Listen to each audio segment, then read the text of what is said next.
Bismillahirrahmanirrahim. Assalamualaikum warahmatullahi wabarakatuh. Selamat pagi teman-teman semuanya. Mohon maaf kita sama-sama menunggu tadi ya. Barangkali mungkin teman-teman juga tidak tidur karena kami tadi menjadwalkan sekitar jam 2 atau jam 3 ya. Dan sebagaimana yang sudah kami sampaikan Sabtu pagi ya, bahwa KPK melakukan kegiatan tangkap tangan di beberapa lokasi di Lampung, Bandung, dan Bali ya. Dan setelah dilakukan serangkaian pemeriksaan dan klarifikasi permintaan keterangan beberapa pihak-pihak yang ditangkap, kami KPK juga telah melakukan gelar perkara ya di seluruh struktural penindakan, jaksa, kemudian penyelidik dan penyidik serta pimpinan semalam ya sekitar jam 10, dan kami juga harus memastikan bahwa setelahnya tentu ada proses administrasi penyidikan sehingga memerlukan waktu untuk proses dimaksud begitu ya. Jadi bukan berarti kami kemudian menunda-nunda untuk bertemu dengan teman-teman semuanya, tetapi memang ada proses-proses yang harus dilalui dan kami memastikan proses itu harus sesuai dengan ketentuan, termasuk juga hak-hak dari pihak yang telah ditetapkan sebagai tersangka juga kami perhatikan. Dan pagi hari ini, alhamdulillah kita bisa berkumpul dan kami akan umumkan bagaimana perkembangan dari kegiatan tangkap tangan dimaksud. Hadir pagi hari ini pimpinan, ada Pak Nurul Gufron, kemudian dari Kementerian Pendidikan dan Kebudayaan juga hadir Pak Lindung Sirait, dan juga Direktur Penyidikan Pak Asep Guntur. Nanti akan disampaikan beberapa poin, termasuk konstruksi perkara tentunya dari rangkaian kegiatan tangkap tangan dimaksud, dan juga akan disampaikan juga nanti dari pihak Kementerian Pendidikan dan Kebudayaan. Pak Lindung juga nanti akan menyampaikan beberapa hal. Setelahnya nanti kami akan tunjukkan barang bukti dalam kegiatan tangkap tangan dimaksud. Baik, kami silahkan pimpinan Pak Nurul Gufron untuk menyampaikan beberapa hal dan beberapa poin dari rangkaian kegiatan tangkap tangan dimaksud. Kami silahkan, Pak. Bismillahirrahmanirrahim. Assalamualaikum warahmatullahi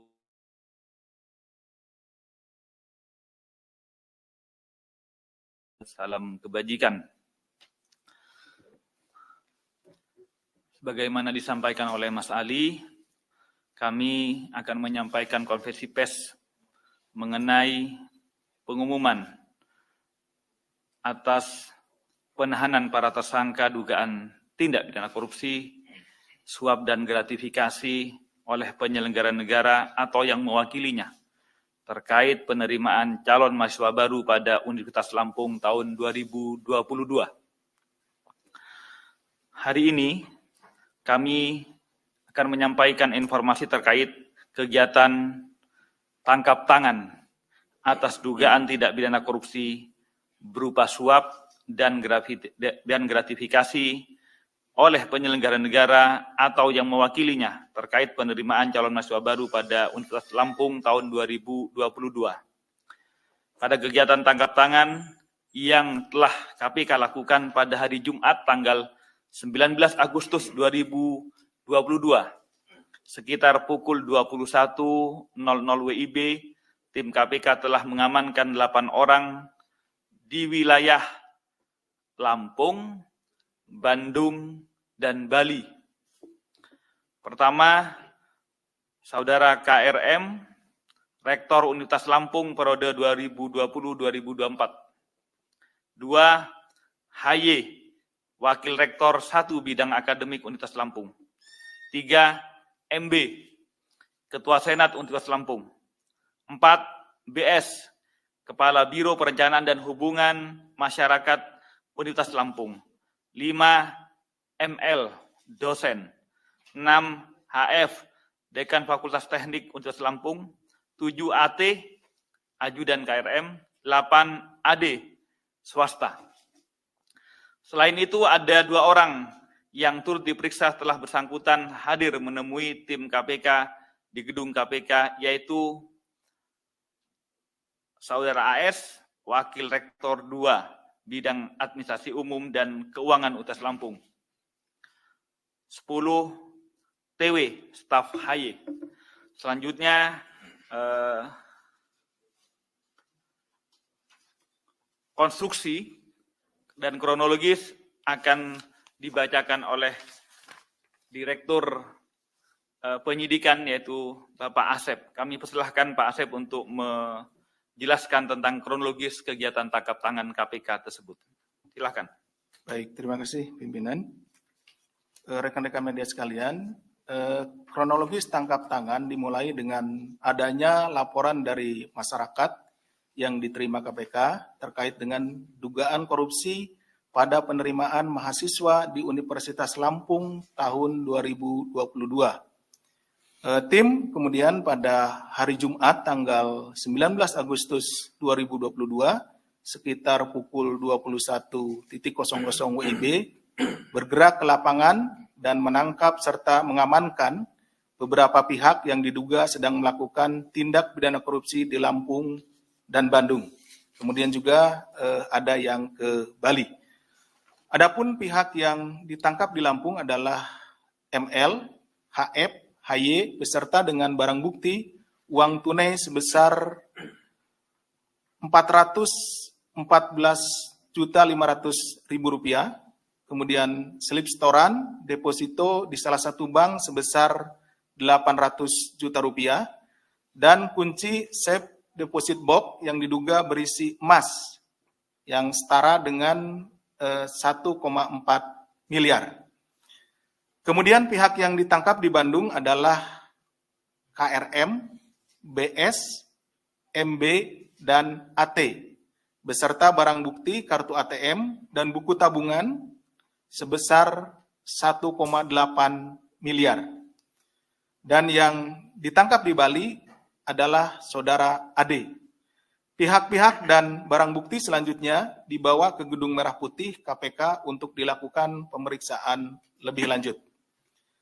Dengan telah dilakukannya pengumpulan berbagai informasi dan bahan keterangan terkait dugaan tindak pidana korupsi dimaksud, kemudian berlanjut ke tahap penyelidikan yang kemudian ditemukan adanya bukti permulaan yang cukup, maka KPK meningkatkan status perkara ini ke tahap penyidikan dengan mengumumkan 4 tersangka sebagai berikut. 1. KRM, Rektor Universitas Lampung periode 2020-2024.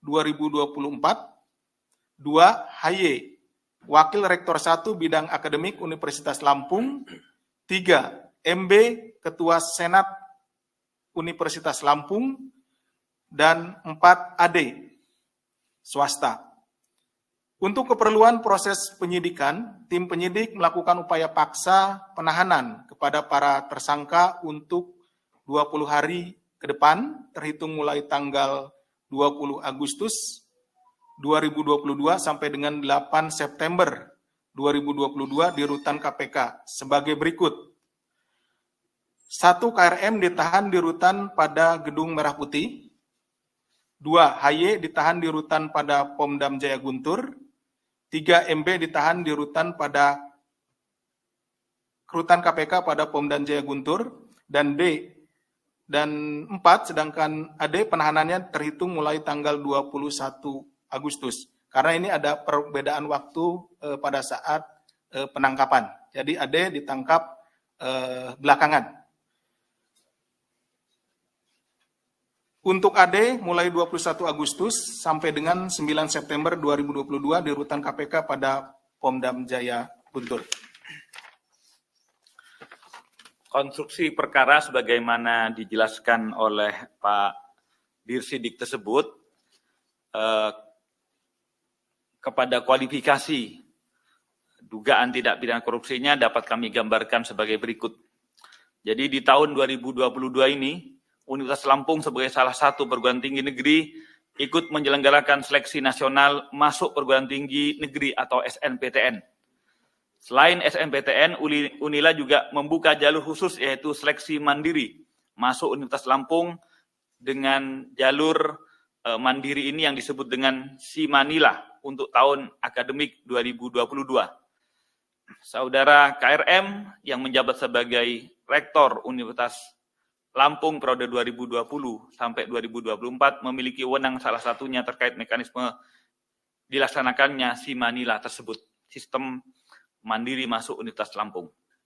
Selama proses Simanila berjalan, KRM diduga aktif untuk terlibat langsung dalam menentukan kelulusan para peserta Simanila dengan memerintahkan HY selaku Wakil Rektor 1 Bidang Akademik dan Budi Sutomo selaku Kepala Biro Perencanaan dan Hubungan Masyarakat serta melibatkan MB selaku Ketua Senat untuk turut serta menyeleksi secara personal terkait kesanggupan orang tua mahasiswa yang apabila ingin dinyatakan lulus maka dapat dibantu dengan persyaratan menyerahkan sejumlah uang selain uang resmi yang dibayarkan sesuai mekanisme yang ditentukan oleh pihak universitas.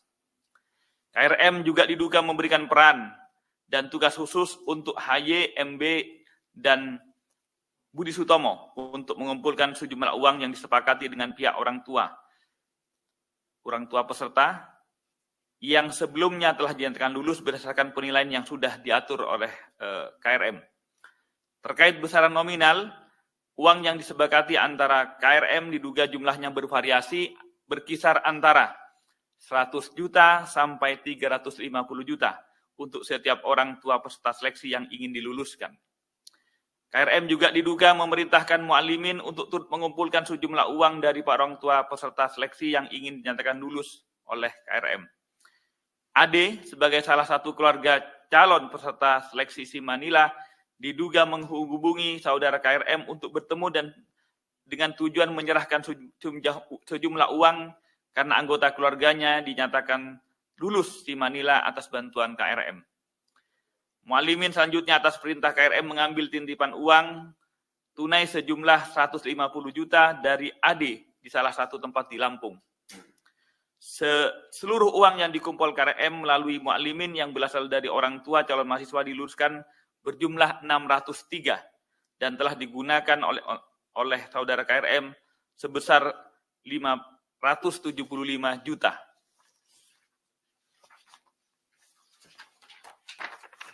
Selain itu, KPK juga menemukan adanya sejumlah uang yang diterima KRM melalui Budi Sutomo dan MB yang berasal dari pihak orang tua calon mahasiswa yang diluluskan KRM yang juga atas perintah KRM uang tersebut telah dialihkan untuk menjadi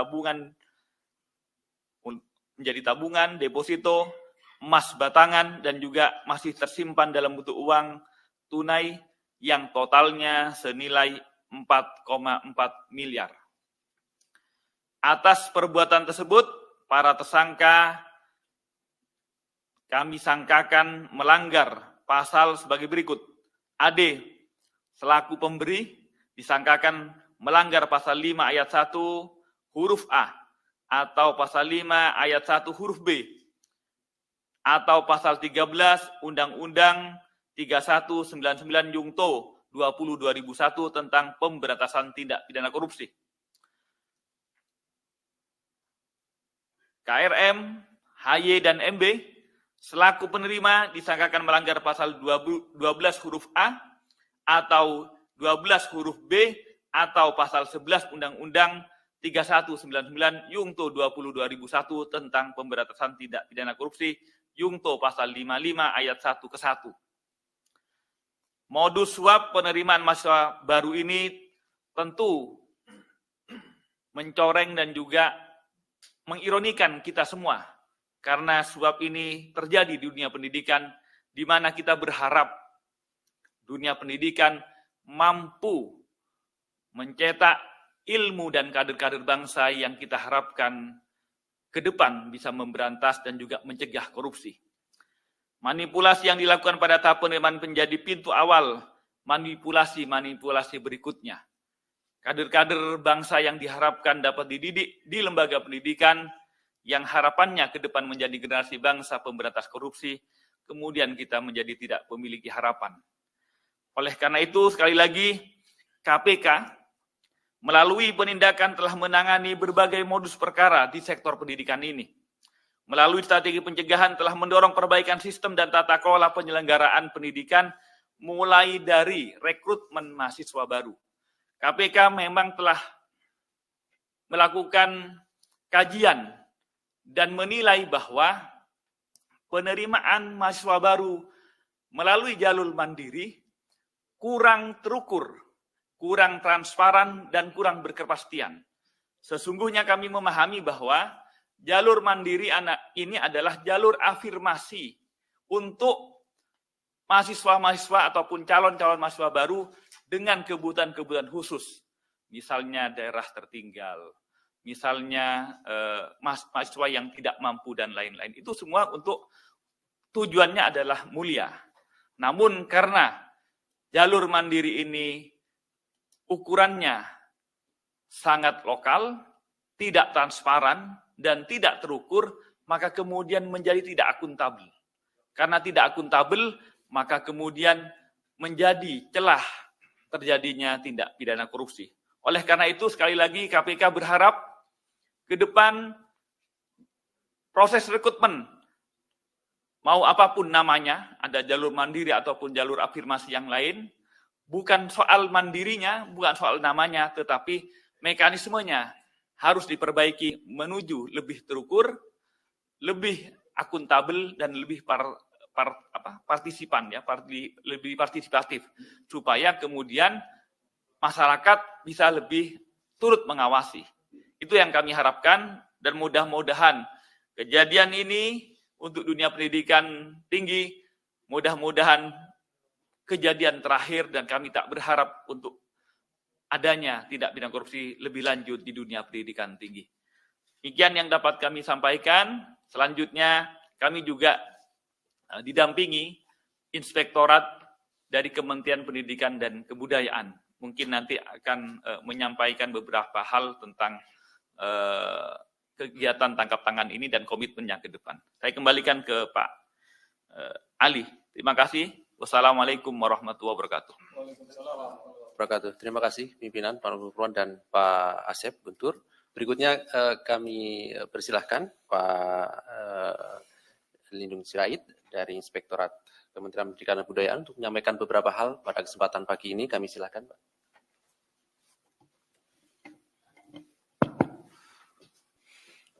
Selamat pagi.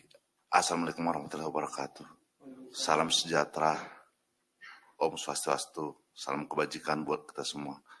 Yang kami hormati Pak Gufron, Komisioner KPK, Pak Asep, Direktur Penyidikan, Pak Ali Fikri sebagai juru bicara KPK, dan juga rekan-rekan media yang saya hormati. Pertama-tama, perkenalkan saya mewakili Kemendikbudristek, khususnya Inspektorat Jenderal, menyampaikan ada beberapa hal yang perlu kami sampaikan.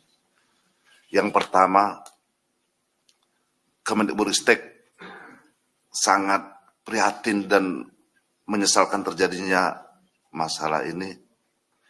Namun kami menghormati proses hukum yang dilakukan oleh KPK dengan berpegang pada ajas praduga tak bersalah. Yang kedua, Kemendikbudristek akan selalu siap membantu KPK jika dibutuhkan KPK. Ketiga, kami sangat berharap kasus ini menjadi kasus terakhir di semua PTN, dan kasus ini harus menjadi pembelajaran yang berharga bagi pimpinan PTN dan seluruh jajarannya. 4. Transparansi dan akuntabilitas dalam semua jalur penerimaan mahasiswa baru, termasuk jalur mandiri, harus menjadi prinsip yang dipegang teguh bagi semua pimpinan PTN. Ini adalah salah satu titik rawan yang sangat perlu diperbaiki. Selanjutnya, penyelenggaraan dan pengelolaan perguruan tinggi harus bebas dari hal-hal yang bersifat koruptif Karena jika masih ada hal-hal koruptif ini, maka tujuan penyelenggaraan pendidikan tinggi untuk melahirkan generasi hebat, yaitu generasi yang memiliki intelektual tinggi dan juga karakter yang baik, tidak akan tercapai. Bahkan akan mendowngrade semuanya. Dalam hal ini juga kami berterima kasih kepada KPK yang ikut membantu Kemendikbudristek, khususnya Inspektorat Jenderal, sehingga kedepannya tata kelola perguruan tinggi, khususnya perguruan tinggi negeri menjadi lebih bebas dari korupsi. Kami perlu mengulangi, tadi sudah disampaikan Pak Komisioner, salah satu yang perlu dievaluasi adalah masalah akuntabilitas dan transparansi yang mungkin sampai saat ini belum terjadi maksimal. Kami akan melakukan evaluasi kajian bagaimana tata kelola yang terjadi selama ini, sehingga dan saya juga dan kami melihat masih ada potensi-potensi, dan untuk itu kami akan segera melakukan evaluasi agar hal ini tidak terulang. Mungkin demikian yang dapat kami sampaikan dari Kemendikbudristek. Wassalamualaikum warahmatullahi wabarakatuh. Om Santi, Om salam kebajikan. Saya kembalikan kepada Pak Alif. Baik, terima kasih Pak Lindung Sirait. Perlu kami sampaikan kepada teman-teman ya, terkait dengan perkara ini, tadi KPK telah mengumumkan 4 orang sebagai tersangka, dan juga di sini tadi disebutkan ada pemberi dan penerimaan. Dari seluruh penerimaan yang ada ini, yang sudah kami jelaskan, kurang lebih totalnya 5 miliar rupiah ya. Dan kami akan tunjukkan barang buktinya pada pagi hari ini. Berikutnya nanti kami beri kesempatan 3 orang untuk bertanya terkait dengan perkara ini.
Terima kasih. Berikutnya silakan 3 orang penanya. Kita fokuskan ya untuk terkait dengan perkara ini. Nanti pertanyaan ditujukan kepada siapa dan dari media mana. Kami silakan. Ya, 1, 2, 3. Oke, nanti boleh juga menambah. Sementara 3 penanya dulu, silakan.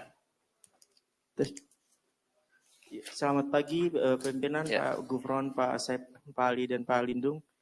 Perkenalkan saya Fajar dari akurat.com. izin bertanya Pak terkait dengan praktik suap penerimaan mahasiswa ini Pak. Berdasarkan info tuh Rektor Pak Karomani ini masuk di dalam grup forum rektor di Indonesia. Nah infonya ini hal-hal seperti ini tuh sudah lumrah dan biasa terjadi di berbagai kampus. Nah, melihat hal ini, Kemendikbud sendiri akan melakukan langkah konkret seperti apa ya ke depannya, biar hal kayak ini nggak terulang lagi. Terus sekiranya sanksi apa yang bakal dilakukan terhadap para oknum-oknum ini? Terima kasih Pak. Terima kasih Mas Fajar. Berikutnya silakan Mas Yogi Eza. Pagi Pak Ufron, Mas Ali, dan yang lainnya. Perkenalkan saya Niam dari kompas.com. Pada Pak Inspektorat mungkin dari Kemendikbudristek. Mau tanya, ini kan pimpinan utama Unila ditahan ya gitu ya, sama Wakil Rektor bidang 1 bidang akademik. Dan selain Rektor terus Senat itu kan juga posisi-posisi yang sangat penting kayak gitu ya. Semisal kayak ini tahun ajaran baru dan sebagainya, tentu bidang akademik juga pasti ke depan bakal banyak banget kesibukan kayak gitu di kampus. Nah, ini untuk kepemimpinan birokrasi Unila sendiri selanjutnya bakal gimana kayak gitu? Apakah semisal dari Kemendikbudristek menunjuk semacam PLT rektor kayak gitu ya, atau bagaimana? Terus kedua, saya pikir mungkin ya korupsi melalui PMB jalur mandiri ini kan nggak terlepas dari adanya kebijakan Kemendikbud membolehkan kembali ya mahasiswa yang diterima melalui jalur mandiri itu dipungut uang pangkal kayak gitu kan. Ya mungkin itu sih maksudnya kalau dari ya KPK sendiri sama dari Kemendikbudristek sendiri kayak gimana gitu. Soalnya menurut saya sih itu kayak jadi celah banget. Apakah ada kemungkinan kebijakan uang pangkal itu dikaji ulang kayak gitu, karena ya kayaknya paling sial itu anak-anak lewat jalur mandiri itu, maksudnya kena uang pangkal terus kena kayak ginian dan sebagainya. Mungkin itu dulu, makasih. Oke, terima kasih Mas Niam. Terakhir. Assalamualaikum Pak, selamat pagi, saya Wildan Noviansa dari Detikcom. Izin Pak, saya dapat kabar kalau di OTT kali ini kabarnya pihak KPK juga mengamankan dari pihak kampus lain, Pak. Salah satunya dari UNJ. Izin informasinya, Pak. Terima kasih banyak. Oke, jadi apakah ada di kampus lain begitu ya, Mas? Oke. Mas, satu lagi. Oh, oke. Ya, ini kan berarti salah satu penyuap dari pihak mahasiswa, katakan kayak gitu ya. Itu statusnya gimana? Maksudnya berarti kan mereka masuk nggak sesuai dengan legal yang benar ya gitu. Oke. Maksudnya setelah ini bagaimana ya? Karena ini kan ada dugaan suapnya, begitu ya maksudnya ya. Baik. Kami silakan mungkin dari Pak Lindung, pimpinan termasuk Pak Asep, kami silakan untuk memberikan tanggapan dari respon beberapa teman media tadi.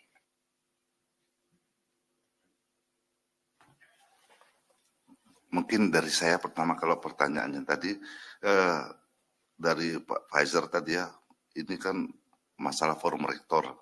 Lalu kemudian apa langkah-langkah konkret yang harus dilakukan Kemendikbudristek untuk mengantisipasi hal yang terjadi. Tadi saya sudah sampaikan bahwa langkah konkret kita akan evaluasi apakah sistem penerimaan mahasiswa baru ini, terutama yang mandiri. Tadi sudah sampaikan Pak Gufron, sebenarnya mandiri ini tujuannya baik, Pak. Hanya itu tadi, ada celah-celah yang bisa dimanfaatkan tata kelola. Contoh, interval ujian dengan pengumuman itu ada sangat panjang. Itu memberikan peluang terjadinya transaksional. Mungkin akan dievaluasi. Contoh untuk penerimaan CPNS itu gitu ujian langsung keluar hasilnya. Sehingga kemungkinan transaksional itu bisa langsung dimonitor. Ini mungkin salah satu. Namun demikian ini akan menjadi evaluasi yang sangat yang sangat harus dilakukan segera. Kemudian model penerimaan mandiri ini. Parameternya tadi dikatakan oleh Pak Gubernur juga. Apa parameternya, ukurannya, sehingga orang bisa melihat, disinilah perlu transparansi dan akuntabilitasnya. Apa parameternya sehingga orang menyatakan lulus, tidak lulus, atau cadangan. Dan itu harus segera diumumkan dengan segera, sehingga tidak ada interval waktu yang menjadi celah terjadinya transaksional. Itu yang pertama. Lalu yang kedua, terkait pimpinan Unila. Bagaimana? Apakah status pimpinannya? Dengan adanya kasus ini, mau tidak mau, pimpinan di kementerian harus segera mengambil, karena tidak boleh ada kekosongan pimpinan. Mungkin akan di PLT-kan nanti kebijakan dari Dirjen dan Mas Menteri akan segera diambil. Lalu kemudian kebijakan pungutan uang pangkal.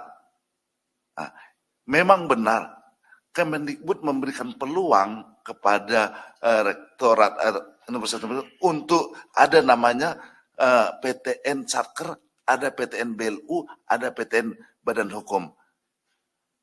Kalau Satker itu murni dibiayai oleh APBN. Kalau BLU itu ada bisa mereka mengelola sendiri dalam tata kelola keuangannya. Namun itu masih dalam lingkup PNBP. PTNBH itu dia dana dari masyarakat dikelola sendiri. Jadi lebih besar porsi mereka mandirinya mengelolanya sendiri. Ini juga mungkin hal yang perlu dievaluasi. Parameternya bagaimana? Termasuk tadi ukuran-ukuran pengelolaannya bagaimana, lalu kendalinya, terutama sistem pengendalian. Karena ada muncul asumsi kalau PTNBH itu seakan-akan lepas, merdeka. Padahal sebenarnya bukan itu kan masalah tata kelola. Tetap harus ada koridor. Mungkin koridor-koridor kriteria ini yang mungkin harus diperkuat, harus diperjelas, dan harus dipertegas. Lalu kemudian status mahasiswa, ini mungkin yang perlu kajian dan evaluasi. Apakah mahasiswa yang masuk karena adanya pemberian suap ini statusnya bagaimana? Saya belum dapat mengambil putusan saat ini, mungkin akan kami rapatkan di kementerian bagaimana status mahasiswa ini. Karena ini juga menyangkut, pertama ya ada pelanggaran hukum, namun mahasiswanya bagaimana nih? Lalu kemudian